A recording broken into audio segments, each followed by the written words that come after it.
Bom, vamos lá para mais uma aula, um assunto extremamente importante, principalmente para quem atua aí lá no plenário do Tribunal do Júri, tá? O processo penal em si, ele tem uma peculiaridade que ele é totalmente oral, né? Vigora o princípio da oralidade, vigora o princípio da dinamicidade, ou seja, tudo é muito oral, tudo é muito dinâmico, ainda mais lá no plenário do Tribunal do Júri, ok, gente? Então, nós temos que ter sim o cuidado, né, a percepção, a técnica de utilizar a oratória. É bem verdade que eu já até falei sobre isso em algumas outras aulas, sobre alguns livros a respeito de você melhorar, né, essa sua oralidade, que na realidade ela vem composta com outras técnicas, né, como a comunicação, como a argumentação jurídica, e que vai desaguar lá na oratória. Então eu preciso ter tudo isso encaixado para poder fazer a melhor defesa possível utilizando a palavra. Lembrando que tudo isso tem técnica, ok? Então eu coloquei aqui para vocês a arte de fazer perguntas no processo penal. Duas coisas que nós temos que sempre estar atento. Ora, você vai estar fazendo perguntas, por exemplo, para o seu cliente, às vezes para testemunhas de defesa, no seu escritório, quando você está preparando a defesa deles, e também em audiência, em que você vai fazer perguntas para a vítima, se ela estiver viva, para as testemunhas de acusação, para o seu próprio cliente, testemunhas de defesa. Então, lembre-se que a arte de fazer perguntas, em regra, você vai estar aí trabalhando com a ideia de testemunhas. Você tem que realmente buscar técnica para que você obtenha os melhores resultados possíveis. E mais do que isso, né, gente? É estar atento ao retorno dessas suas perguntas. Então, você é um emissor, vai ter a mensagem, vai ter o canal dessa mensagem, vai ter o contexto dessa mensagem e vai ter um receptor que vai receber tudo isso, vai processar e vai te retornar com uma resposta.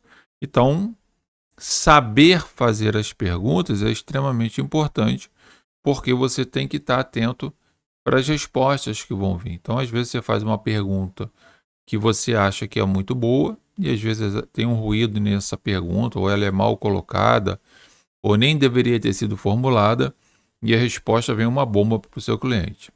Então, muita atenção nesse negócio de fazer perguntas, tá ok? Nós temos que ter técnicas, tá? E eu até coloquei aqui, ó, a arte de fazer perguntas no processo penal, né? A habilidade de fazer perguntas eficazes é fundamental para desvendar a verdade, né, e elencar a justiça no processo penal. Claro, gente, boas perguntas, boas respostas, provavelmente bons resultados, seja para condenar ou absolver. Quando o inverso acontece, vai ser um desastre o resultado desse processo penal, porque eu posso ter uma pessoa que deveria ter sido condenada e foi absolvida, eu posso ter uma pessoa que deveria ter sido absolvida e foi condenada, e por aí vai. Então, boas perguntas, boas respostas, muito provavelmente um resultado justo no processo penal. Fique atento a isso. Princípios fundamentais. Primeiro, da imparcialidade. As perguntas devem ser formuladas de uma maneira que não demonstre preconcepções ou viés por parte do questionador. Então, você tem que mostrar para quem você está perguntando, através da sua pergunta, que você está sendo imparcial, que você está em busca, né, da verdade dos fatos ali. Porque se a parte, principalmente uma testemunha de acusação ou a vítima, perceber que você está tentando obter informações dela para beneficiar uma outra parte, você vai ter problema na resposta, porque você vai encontrar dificuldade ou até mesmo, né, intencionalmente por parte de quem vai te responder, o receptor, em querer colaborar com a sua tese. Então, ser imparcial ou pelo menos demonstrar a imparcialidade, vai te facilitar na resposta dessa pessoa, ou testemunha, vítima, seja lá o que for, no sentido de colaborar, tá? Então, tentar manter essa pessoa tranquila, equilibrada, não pressionar ela. Talvez você vai manter ela numa zona de conforto, vai gerar tranquilidade para ela e ela vai ser mais espontânea nas suas respostas. Você pode tirar proveito disso, fazer uso disso, tá? Pertinência. Cada questão deve ser, né, relevante para o caso, visando extrair informações que esclareçam os fatos. Gente, pertinência é você fazer uma pergunta que seja pertinente ao fato, ao que se busca, ao que se pretende alcançar, né? Eu vejo às vezes algumas pessoas fazendo perguntas dentro de um processo, lá no plenário, ou às vezes numa audiência de juiz singular, e parece que essa pessoa está fazendo pergunta só para dizer que está fazendo pergunta. E às vezes você não tem nem que perguntar nada, porque se você perguntar, vai estar arriscado prejudicar seu cliente. Então, quando você for pensar em fazer uma pergunta, faça essa pergunta, mas observando claramente, tá, gente? Claramente a pertinência dessa pergunta, tá? Para que você não tenha problemas. Clareza. As perguntas devem ser claras e compreensíveis, evitando ambiguidades que possam confundir o interrogado, a testemunha, a vítima e por aí vai, tá? E que vai gerar uma distorção nas respostas. Então, perguntas claras, respostas provavelmente serão claras, né? E você não vai ter nenhum problema com isso. Quando você tem a questão de perguntas confusas, gente, é um desastre. Então, as partes precisam ter técnicas para poder elaborar as perguntas de forma clara, para que a parte, o receptor, possa entender sem nenhum ruído e trazer as informações que você pretende, tá? Respeito, né? Mesmo em contextos tensos, que isso acontece lá no plenário do júri, é crucial manter um tratamento respeitoso para com todas as partes envolvidas. Vai fazer uma pergunta para uma testemunha e você vê que a testemunha está mal intencionada, mantenha o respeito com essa testemunha, interfira sobre esses atos com educação, de forma assertiva, que não seja uma comunicação violenta, e que não demonstre irritabilidade, e que você vai contornar aquilo ali para obter essa informação que você quer, ok? Mas respeitando, gente, não adianta você gritar, você tentar desqualificar a testemunha com jargões, palavras, né, tal como mentirosa, não vale nada, vem aqui para mentir, falsa. Não adianta você fazer isso, porque você vai gerar um desrespeito a ela, você vai fazer com que ela feche toda a possibilidade de colaboração com você, e aí vai ser um caos nesse resultado, tá? Então, respeito é extremamente importante. Elementos de uma pergunta eficaz, né? Especificidade, abertura, sequência lógica. Direcionar a pergunta para obter informações específicas. Então, essa é a grande habilidade que você tem que ter, né? Direcionar as perguntas para você ter informações específicas que você quer ter, tá? Se você não souber direcionar, fizer perguntas, como a gente acabou de ver anteriormente, né, que não estão aptas dentro do contexto, tá? Você vai ter problema. Abertura. Utilizar perguntas abertas para permitir que o entrevistado forneça mais conteúdo e perguntas fechadas para confirmar detalhes específicos. Daqui a pouco a gente vai ver exemplo claro de como fazer isso. Então, se eu quero deixar a parte à vontade para ela trazer o máximo de informações possíveis para mim, eu faço perguntas abertas. Se eu quero que essa testemunha, vítima ou réu apenas confirme aquilo que os elementos, as provas lá no processo já informam, eu faço perguntas fechadas. Sequência lógica, gente, isso é extremamente importante. Tem gente que começa a fazer uma pergunta do fim para o início, né? Ouvir uma salada. Então, perguntas têm que ter uma lógica. Você tem que ter um início, meio e fim, né? E eu sempre falo isso, essa lógica, ela está sempre no meio da gente, quando a gente vai fazer sustentação oral, quando a gente vai fazer a nossa oratória lá no plenário do Tribunal de Júri. Tem que ter lógica, gente. Tem que ter início, meio e fim. Porque senão fica difícil, tá? Então a sequência lógica é organizar as perguntas de maneira que sigam uma ordem lógica, né? Facilitando a compreensão e a memória do entrevistado. É óbvio que isso é comum acontecer. Às vezes você está numa sequência lógica e você faz uma pergunta e a testemunha vem com uma resposta que abre um outro campo para você ter que explorar. Tranquilo, mantenha sua calma, entre nesse outro campo, explore o que tem que ser explorado e depois volta para aquela lógica anterior. O que não dá é você sair dessa rota e se perder nela, que aí vai dar problema, ok? Mas fica atento realmente a isso aí, porque de uma pergunta vem uma resposta que pode abrir para você um outro leque, um outro ramo que você vai ter que explorar e depois retornar para a sequência lógica que você criou, porque essa sequência lógica que você criou vai ter um resultado lógico que você pretende ter, tá bom? Técnicas avançadas, né? Controle através de perguntas fechadas, né? Usar perguntas que requerem uma resposta de sim ou não para estabelecer ou confirmar fatos. Então, estava chovendo? Você estava no local? Então, perguntas o quê? Fechadas. Eu estou direcionando já para a pessoa responder sim ou não, tá? Perguntas reflexivas.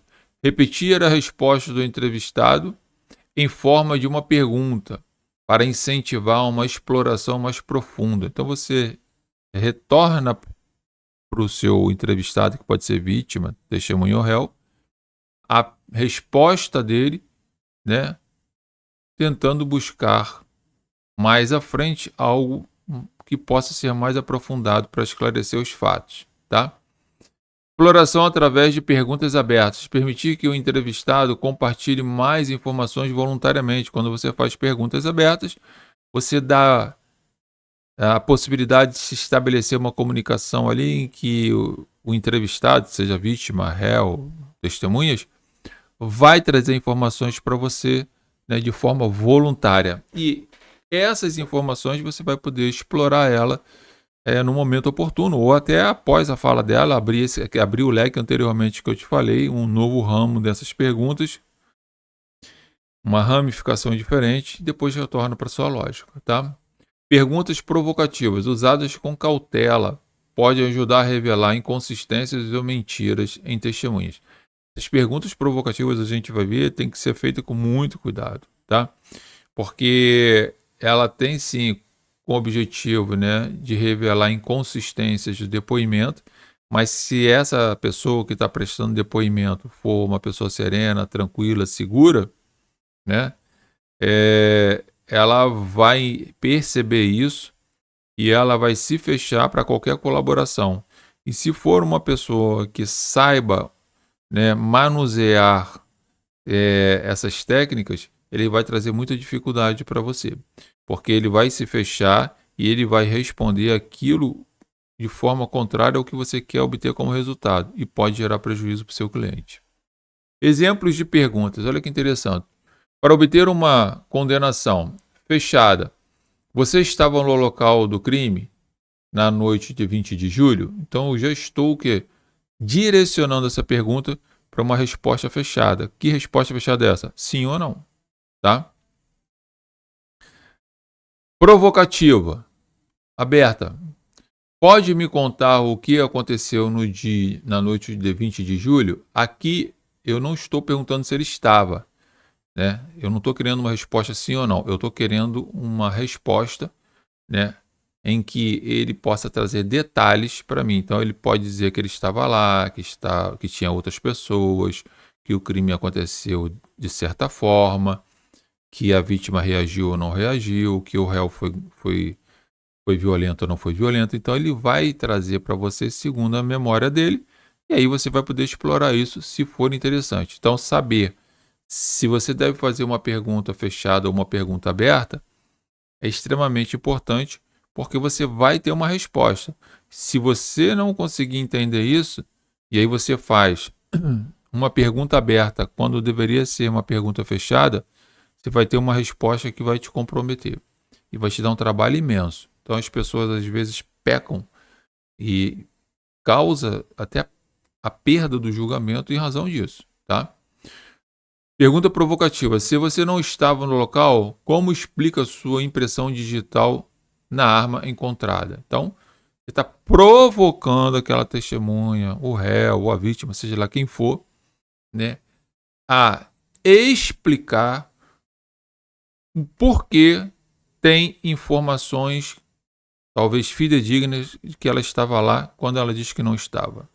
Então, você está provocando a ela trazer o argumento dela, e aí você depois vai fazer uso desse argumento, que, por exemplo, se ela contar uma história qualquer, você vai mostrar para os jurados, através de outras provas, que ela está mentindo. Reflexiva. Você mencionou que estava na casa naquela noite. Como isso é possível se há evidências mostrando o contrário? Então, tipo, por exemplo, ele fala que estava na casa, mas tem filmagens ou tem outras testemunhas dizendo que ele não estava na casa. Então, você está tentando fazer com que aquela pessoa faça uma reflexão na resposta dela. Agora, olha só que interessante, isso foi para condenar. Olha o viés quando você quer fazer perguntas para absolvição. Se for fechada, lá para obter a condenação, a fechada seria: você estava no local do crime na noite de 20 de julho? Então você está fazendo o quê? Colocando o cara contra a parede para ele responder sim ou não. Se você quer uma absolvição, você não vai fazer dessa forma. A pergunta seria: você tem algum álibi, né, que pode confirmar a sua localização durante, né, o crime? Ou seja, em vez de eu perguntar se ele estava lá ou não, e aí obrigar ele a dizer sim ou não, como eu estou lutando por uma absolvição, eu pergunto para ele se ele tem algum álibi. O que eu estou fazendo aqui? Possibilitando ele criar a história, a versão dele, para ele dizer que não estava, ok? Então é bem diferente. Por quê? Porque aqui eu estou num foco, num viés diferente. Qual é? Tentar a absolvição dele, tá? Aberta. Pergunta aberta. Você poderia explicar suas atitudes no dia do incidente, né? Porque lá para condenar pode me contar o que aconteceu na noite? Então aqui na fechada eu estou forçando o cara a relatar o que aconteceu. Na pergunta aberta, visando a absolvição, você poderia me explicar suas atividades no dia do incidente? Ou seja, onde ele estava, com quem ele estava, o que ele estava fazendo. E aí ele pode se automaticamente se excluir daquela cena, ou se estiver naquela cena, não nas condições em que falaram que ele estava, né? Provocativo visando a absolvição. Existem testemunhas que afirmam ter visto você longe do local do crime. Isso é verdade? Então, eu estou dizendo, né? Provocando ele, fala assim: isso é verdade. E eu estou relatando para ele que tem outras provas afirmando que ele não estava no local. Reflexiva, visando a absolvição. Você disse que estava trabalhando até tarde. Existem colegas que podem confirmar isso? Então, eu estou falando para ele o seguinte, né? Eu quero que você traga para mim nomes de pessoas, provas de que você estava trabalhando, né? E não ao contrário na reflexiva para condenar. Você mencionou que estava na casa naquela noite. Como isso é possível se há evidências mostrando o contrário? Então, são situações diferentes. Gente, por isso que eu falo para vocês, saber fazer a pergunta é o grande negócio de quando você vai participar de um julgamento. E aí saber usar uma pergunta fechada, uma pergunta aberta, uma pergunta provocativa, uma pergunta reflexiva, vai fazer toda a diferença. Eu não posso confundir. Em vez de fazer uma pergunta, por exemplo, fechada, faça uma aberta. Em vez de fazer uma aberta, faça uma fechada. Isso vai dar problema para você no final, tá? Aplicação forense diária. Qual é a ideia aqui? Equilíbrio estratégico, né? No cotidiano da prática forense, o equilíbrio entre perguntas estratégicas e o respeito aos direitos do entrevistado é essencial. Preparação prévia. A preparação prévia, né, conhecendo profundamente os detalhes do caso, é crucial para formular perguntas, né? Se você não tiver conhecimento dos fatos do processo, você provavelmente vai cometer sérios equívocos, erros no momento de fazer perguntas lá para a vítima, para testemunha de acusação, para testemunha de defesa, para o réu, por exemplo, e você não vai obter o resultado que você quer. E lembrando, a prova testemunhal é uma prova extremamente importante, que os jurados dão muita credibilidade para isso. Eles prestam muita atenção, tá? Habilidade constante. A habilidade de fazer perguntas certas não é apenas uma técnica, mas uma arte que o advogado e os profissionais do direito devem constantemente se aprimorar ou aprimorá-la, tá? Então tem que estar sempre revendo essa ideia de como fazer perguntas, gente. Isso é extremamente importante. Pergunta aberta, pergunta fechada, pergunta reflexiva, pergunta provocativa. De qual forma, de como eu vou fazer essas perguntas? Eu quero absolvição, eu quero uma condenação. São técnicas, não tem jeito. Construindo um arcabouço, né, robusto. Princípios fundamentais. Compreender os princípios que regem a formulação de perguntas eficazes no processo penal. Elementos essenciais. Dominar os elementos-chave que compõem uma pergunta eficaz, como especificidade, abertura e sequência lógica. Olha só que interessante. E técnicas avançadas. Aplicar as técnicas mais sofisticadas, como o uso de perguntas fechadas, abertas, reflexivas e provocativas. Impacto na prática forense. Eficácia. Melhora significativamente a eficácia da prática forense, aumentando as chances de condenação ou absolvição. Certo? Se você faz boas perguntas, os fatos vão aparecer de forma melhores. Mais perguntas, mais confuso fica. E aí você pode ter injustiça, ou a própria justiça sendo feita. Justiça contribui para o desvendamento, né, da verdade e a realização da justiça efetiva no processo penal. Respeito. Mantenha o respeito aos direitos dos entrevistados, mesmo em contextos tensos. O processo sempre é algo tenso, ainda mais lá no júri, tá? Reconhecimento. Garante o reconhecimento dos profissionais do direito como hábeis interrogadores. Conclusão, gente. Importância fundamental. A arte de fazer perguntas eficazes é fundamental para o sucesso no processo penal, tanto na condenação quanto na absolvição do réu. Gente, vocês não podem esquecer isso, tá? Revejam essas histórias, essas técnicas para vocês terem sucesso, ok? Isso é extremamente importante, porque isso vai ser aplicado lá na sua oratória. Você vai juntar tudo isso e vai ter um resultado melhor. Aprimoramento constante. Advogados e profissionais do direito devem constantemente aprimorar suas habilidades de interrogatório, pois essa é uma arte que requer prática e dedicação. Impacto positivo. Ao dominar essa técnica, os profissionais do direito podem contribuir de forma significativa para a realização da justiça e o fortalecimento do sistema jurídico, né? Então fica aqui essas informações para que vocês possam entender que fazer pergunta não é algo do além, não é chute, não é da sorte, não é azar. Não, é preparo, é técnica, é conhecimento, ok? Espero que vocês possam fazer uso dessa aula, revejam essa aula, se aprofunde sobre o tema, isso é extremamente importante. Comunidade Júri no Ar é o nosso canal aqui no YouTube, onde nós temos diversas aulas, cursos, debates, lives a respeito de processo penal, direito médico, direito do trânsito, enfim, muitas informações importantes. Tribunal do Júri nem se fala, para que a gente possa estar nos aprimorando o máximo possível, nos preparando o máximo possível para fazer a melhor prestação de serviço possível para o nosso cliente. Temos também os nossos cursos lá na Hotmart e na QIFI, que inclusive tem uma assinatura mensal com diversos cursos e conteúdos para vocês baixarem e ter acesso a tudo isso, ok? Grande abraço para vocês, bons estudos, bons negócios e logo a gente está retornando aí. se inscreve no nosso canal Comunidade Júri no Ar. Abraço!